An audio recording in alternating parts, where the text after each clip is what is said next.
আসসালামু আলাইকুম ওয়া রাহমাতুল্লাহি ওয়া বারাকাতুহু। আউযু বিল্লাহি মিনাশ শাইতানির রাজিম। বিসমিল্লাহির রহমানির রহিম। ওয়ালতাকুম মিনকুম উম্মাতাই ইয়াদউনা ইলাল খায়র ওয়া ইয়া'মুরুনা বিল মা'রুফ ওয়া ইয়ানহাউনা আনিল মুনকার ওয়া উলাইকা হুমুল মুফলিহুন।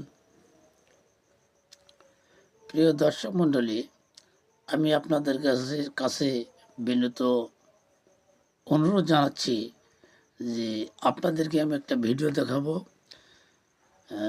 বাংলাদেশের গুরুত্বপূর্ণ স্কলার মিজানুর রহমান আজহারি আর সহ এবং বেগম খালেদা জিয়ার যে বাকবিতঙ্গ, এই বিষয়গুলো নিয়ে আমি আপনাদেরকে একটা ভিডিও দেখাবো।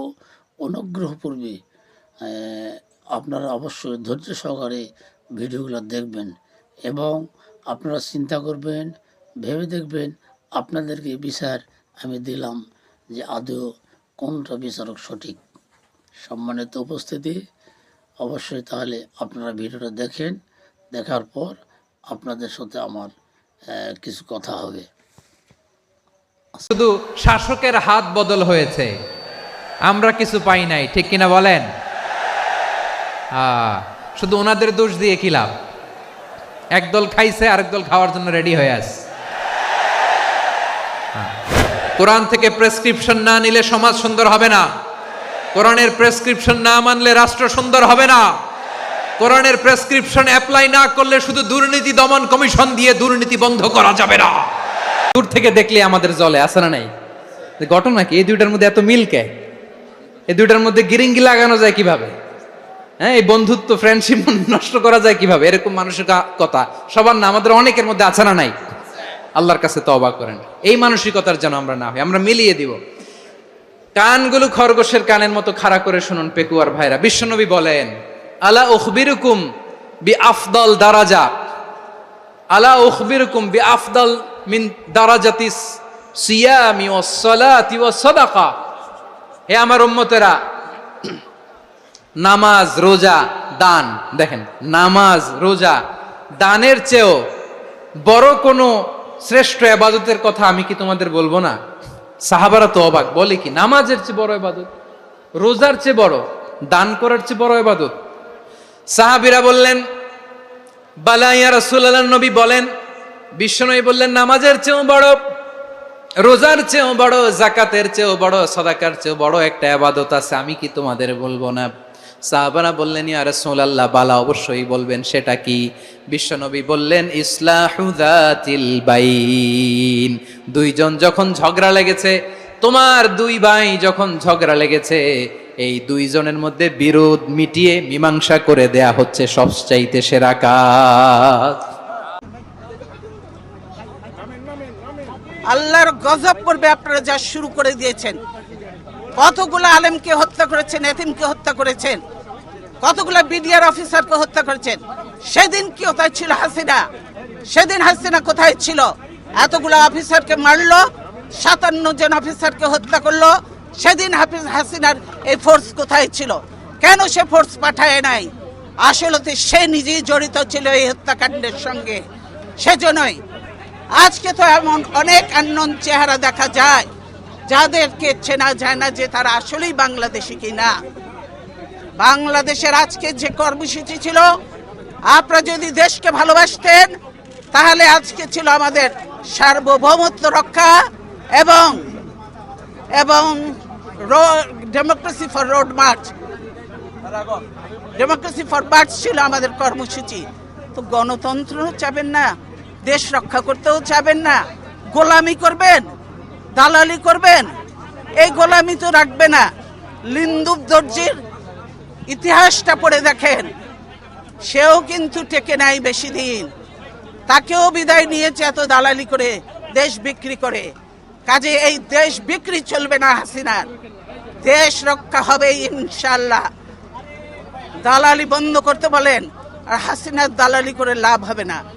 বাংলাদেশের মানুষের সঙ্গে থাকেন, জনগণের সঙ্গে থাকেন। প্রিয় দর্শক মণ্ডলী, আপনারা তো ভিডিওগুলো শুনলেন।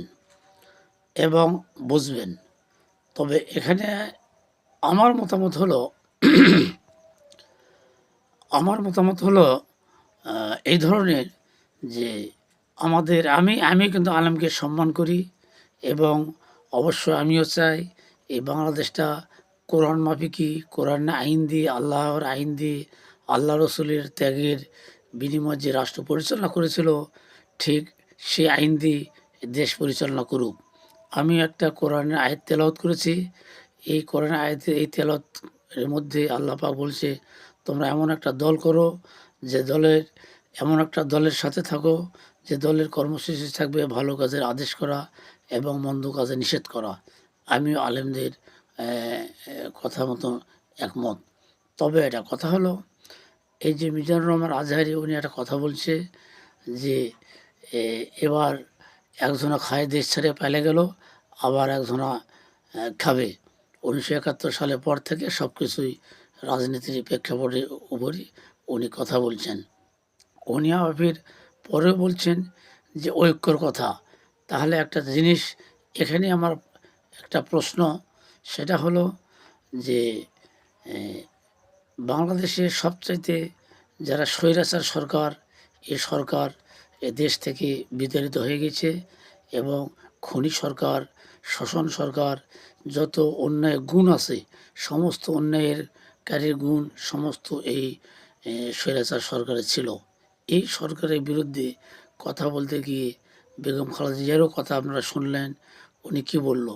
উনি এই আলেমের পক্ষে কথা বলছেন। ইতিপূর্বে অনেক কথা ওনার বক্তব্য আছে, উনি আলেমের পক্ষে কথা বলছেন। উনি কখনো বাংলাদেশের আলেমের বিরুদ্ধে কথা বলেনি। তাহলে মিজানুর রহমান আজহারি উনি একটা কথা বলল, এ কথাটা শুনে আমার খুব দুঃখ লাগলো। কারণটা হলো, বাংলাদেশের আমি চাই কোরআন দিয়ে রাষ্ট্র পরিচালনা হোক, অসুবিধা নেই। তবে বিএনপির বিরুদ্ধে কথা বলাও কোনো অবকাশ নেই, কারণ তারা দেশের জন্য রক্ত দিয়েছে, খুন হয়েছে, গুম হয়েছে, দেশ ছাড়া হয়েছে, অনেক ত্যাগের শিকার হয়েছে। তাহলে আজও এই যে মনে করেন তারেক রহমান নির্বাসনে তারা সে এত বড় একটা ব্যক্তি দেশে আসতে পারতেছে না, তারাও তো অবশ্যই শেখ হাসিনা সরকার আমলে মূল্য দিয়েছে। তাহলে এদের বিরুদ্ধে কথা বলা আমাকে খুব দুঃখ লাগে। রাষ্ট্র আল্লাহ কাক দেবে না দেবে একমাত্র আল্লাহই ভালো জানে। তবে আমার পরামর্শ যে আমার মনে হয় যে বাংলাদেশে আলেমগণেরা এদের বিরুদ্ধে কথা না বলে অন্তপক্ষে আহ্বান জানাক, তারা যে সরকার গঠন করে, যদি আল্লাহ করে, তারা যেন কোরআনের দৃষ্টিকোণ দিয়ে রাষ্ট্র পরিচালনা করে। এটাই আলেমের মধ্যে প্রস্তাব করবে বাংলাদেশের জনগণকে এই ধরনের ঐক্য হওয়ার জন্য, এবং বিএনপি বিরুদ্ধে কথা না বলে ওনাদেরকে পরামর্শমূলক কথা বলে আমার মনে হয় ভালো হবে।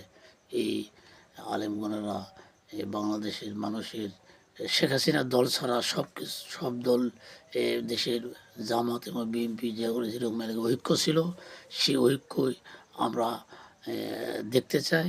সে ঐক্যর কাঠামোই যেন বাংলাদেশে হয়, এই আশাবাদ ব্যক্ত করে আমি আমার বক্তব্য শেষ করলাম। আল্লাহ হাফেজ। আসসালামু আলাইকুম ওয়া রাহমাতুল্লাহ।